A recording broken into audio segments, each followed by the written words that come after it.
for this reverent celebration of America's leaders, past and present.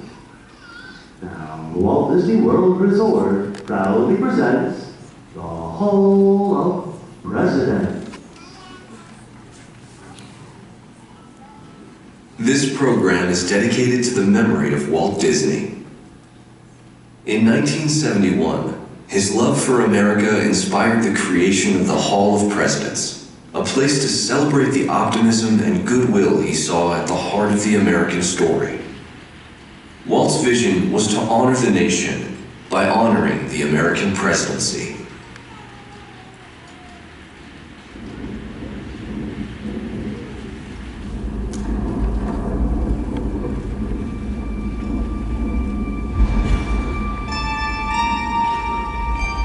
It is 1783, and the smoke is clearing in the wake of the Revolutionary War. Over the course of 8 grinding years, General George Washington has led a force of shopkeepers, farmers, and Native American allies to victory over the greatest military power in the world. A new nation has been born, independent and free. The founders must form a national government. In 1787, through months of passionate debate, they create a written constitution. For the country's highest office, they imagine something new in the history of the world. A leader not born to power like a king or queen. A leader who has not seized power through conquest. A leader not separate from the people, but elected by the people. From among the people. We, the people. This is a new idea, an American idea. The idea of a president.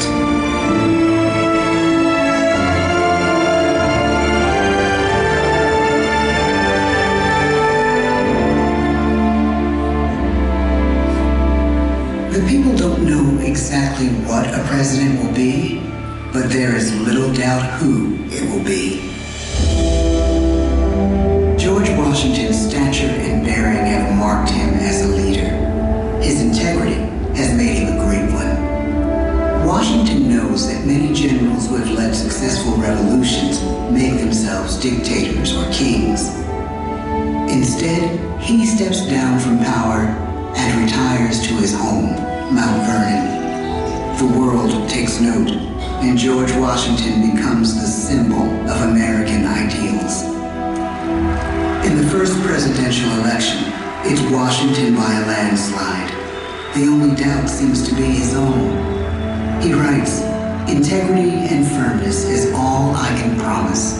Integrity and firmness is exactly what we need." Everything he does as president will set a model for his successors. His final act may be the most important of all. After 2 terms, with no term limit in the Constitution and amid overwhelming support to stay in office, he steps down once again and hands power back to the people. He wants us to speak, to elect a new president. During the early years of the Republic, we choose leaders as different as Thomas Jefferson, John Adams, and Andrew Jackson. Elections are often bitter.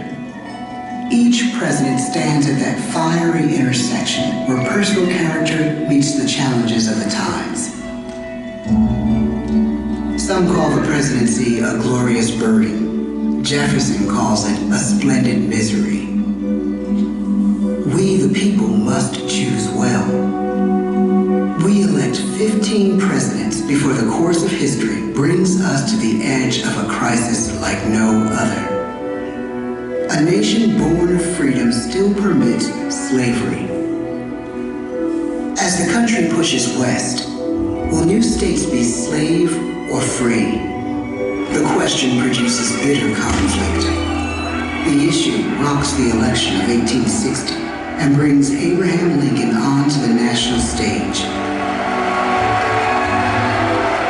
The tall, lanky, some say uncouth candidate from Illinois is a master of words at a time when speeches are printed in full for people to read.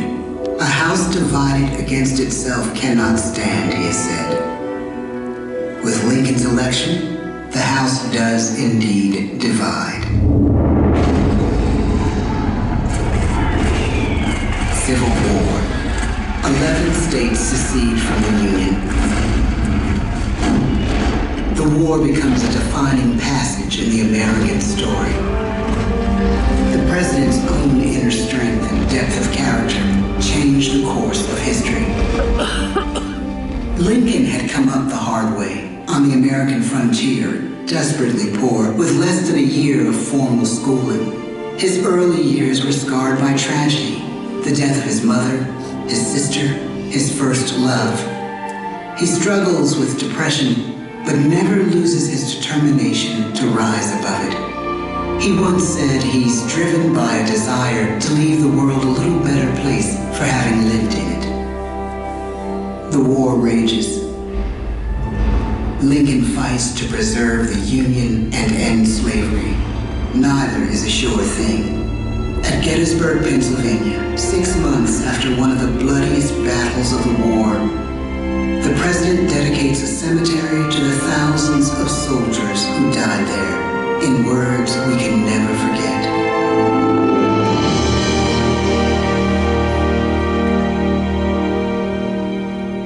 "47 years ago, our fathers brought forth on this continent a new nation, conceived in liberty and dedicated to the proposition that all men are created equal. Now we are engaged in a great civil war, testing whether that nation or any nation so conceived and so dedicated can long endure. We are met on a great battlefield of that war. We have come to dedicate a portion of that field as a final resting place for those who here gave their lives, that that nation might live. It is altogether fitting and proper that we should do this. But in a larger sense, we cannot dedicate, we cannot consecrate, we cannot hallow this ground. The brave men, living and dead, who struggled here, have consecrated it far above our poor power to add or detract. The world will little note, nor long remember what we say here, but it can never forget what they did here. It is for us, the living, rather, to be dedicated here to the unfinished work which they who fought here have thus far so nobly advanced. It is rather for us to be here dedicated to the great task remaining before us, that from these honored dead we take increased devotion to that cause for which they gave the last full measure of devotion. That we here highly resolve that these dead shall not have died in vain, that this nation, under God, shall have a new birth of freedom, and the government of the people, by the people, for the people, shall not perish from the earth. The blood of over 500,000 Americans is spilled in the Civil War. President Lincoln's enduring hope is to give true meaning to the sacrifices of so many, to lead us to that new birth of freedom. With the end of the war and the end of slavery, a new birth truly begins. As we roll toward the 20th century, settlers roll west on wagon wheels and railroads connect the nation coast to coast. Millions of immigrants pour in from Europe and Asia. Population doubles. Our economy triples. Our standing among nations rises. We need presidents who can lead both at home and abroad. At the same time, a young Theodore Roosevelt is retreating from New York politics and personal tragedy. The death of his wife and his mother on the same day in the same house. In the Badlands of North Dakota, he rethinks his life and the life of his country. he returns stronger in body and spirit. His renewed energy is just what his country needs.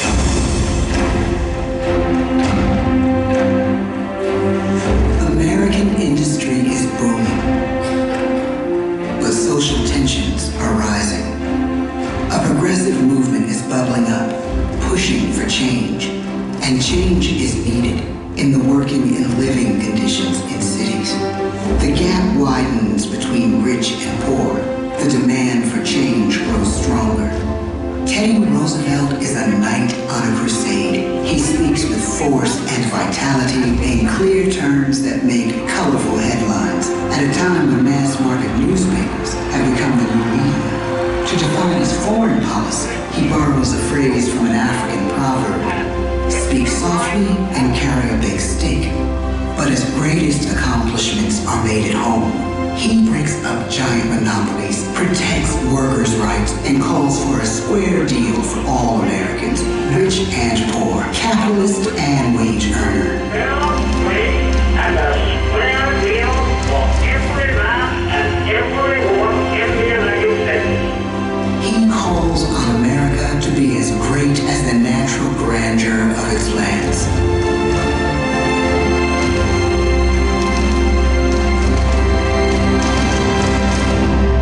Keep your eyes on the stars and your feet on the ground, he tells us. And we do.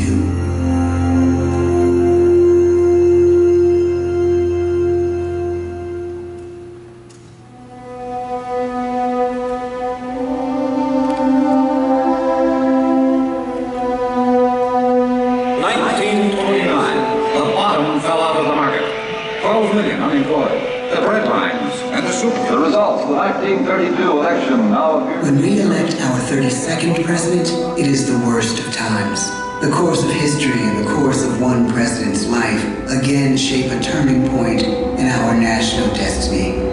Franklin D. Roosevelt, paralyzed by polio, knows how to restore the faith of a people paralyzed by the Great Depression.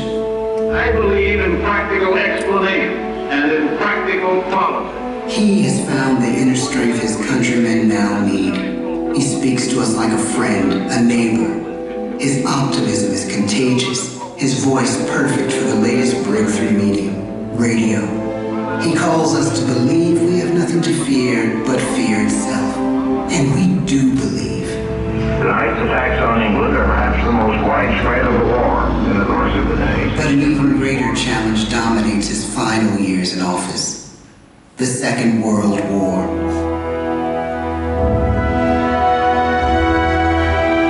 We must be the great arsenal of democracy. This is an emergency as serious as war itself. We stun the world with our production. When bombs fall on U.S. troops in Pearl Harbor, he calls us to fight on the war front and sacrifice on the home front.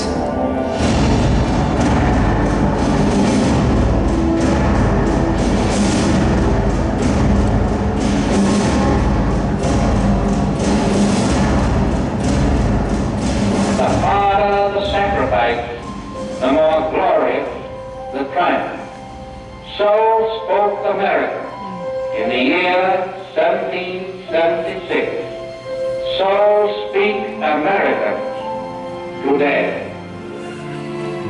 The world changes, the country changes, and yet, in one sense, what we need most from our presidents has never changed. A guiding vision that calls forth the best that America can be. Will outer space be developed for the benefit of all mankind? Or will it become another focus for the arms race? The choice is urgent, and it is ours to make. Ask not what your country can do for you. Ask what you can do for your country. But really, it's all of us who must overcome the crippling legacy of bigotry and injustice. And we shall overcome.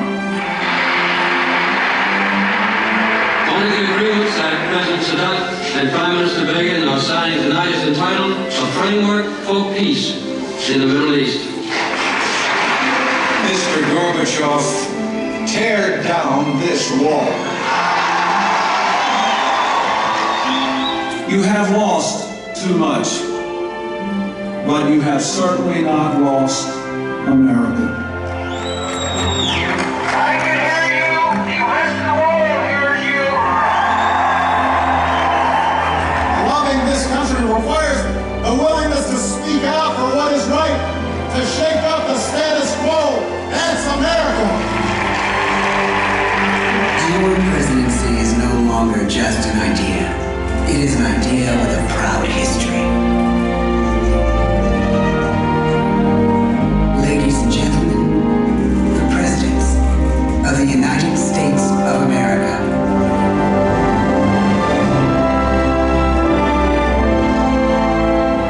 George Washington,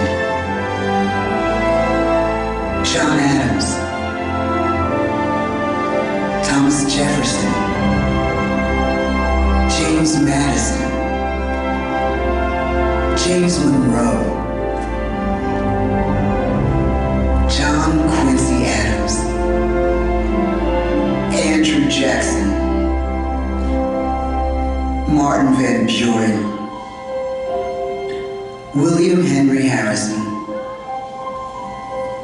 John Tyler,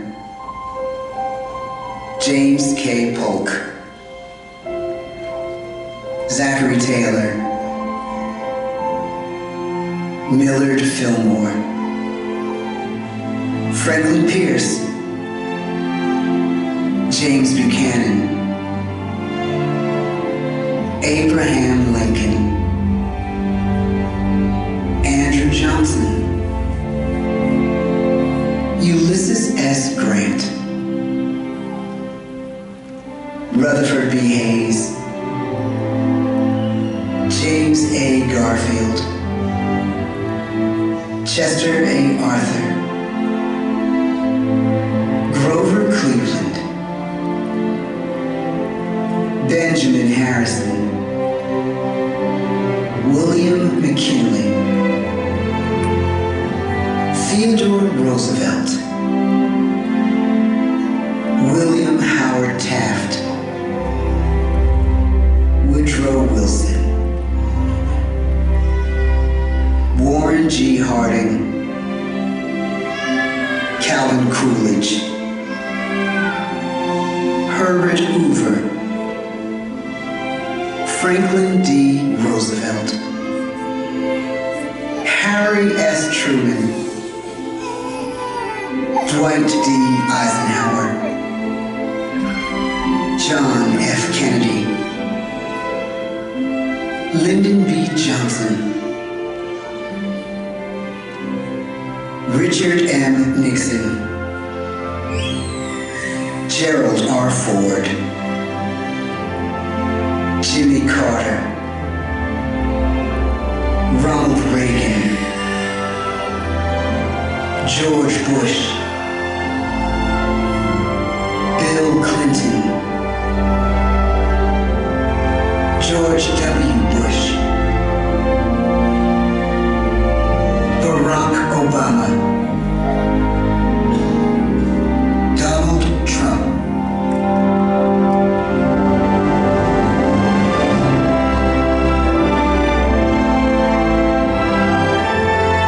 and now we come to the present.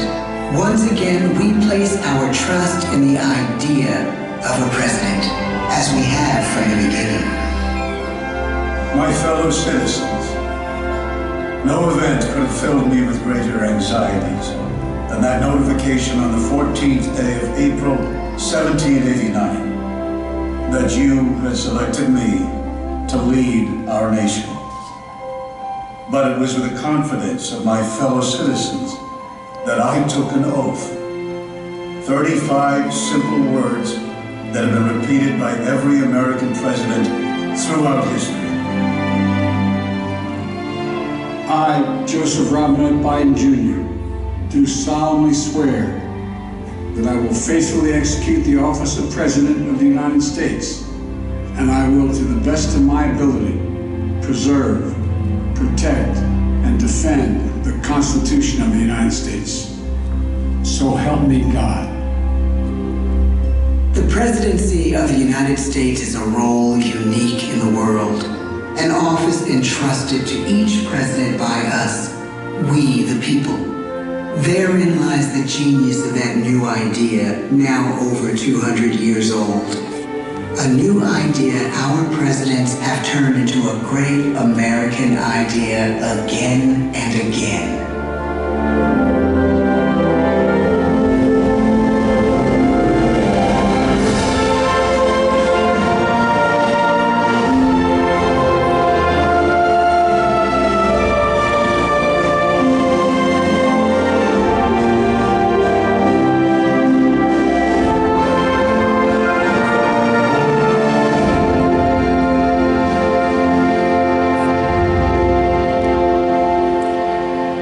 This concludes our performance. Now please make sure you have